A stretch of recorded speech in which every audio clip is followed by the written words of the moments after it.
ہے بجا شیوائے تسلیم میں مشہور ہیں ہم، قصہ درد سناتے ہیں کہ مجبور ہیں ہم، ساز خاموش ہیں فریاد سے معمور ہیں ہم، نالا آتا ہے اگر لب پہ تو معذور ہیں ہم، اے خدا شکوائے ارباب وفا بھی سن لے، خوگر حمد سے تھوڑا سا گلہ بھی سن لے۔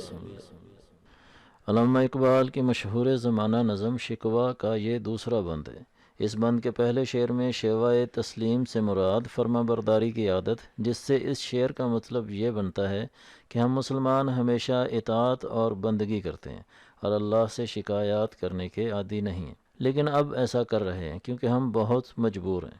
دوسرے شعر میں ساز خاموش سے مراد ایسا ساز یا باجا جو بجتا نہ ہو، کہ اس میں آواز تو ہے لیکن وہ آواز نکالتا نہیں ہے، اور نالا جیسا کہ ہم نے پہلے بند میں پڑھا تھا کہ اس کا مطلب ہے فریاد اور التجا، یعنی فریاد زبان پر آتی ہے لیکن ہم اطاعت اور فرما برداری کے عادی لوگ اس کا اظہار نہیں کر سکتے۔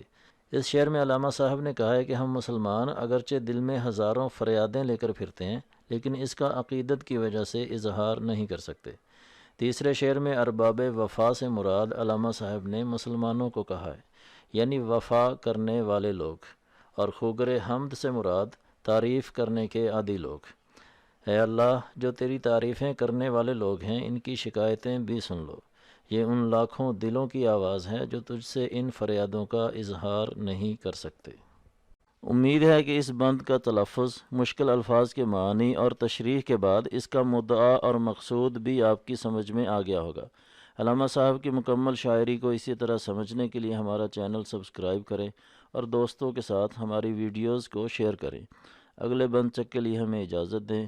والسلام علیکم ورحمۃ اللہ وبرکاتہ۔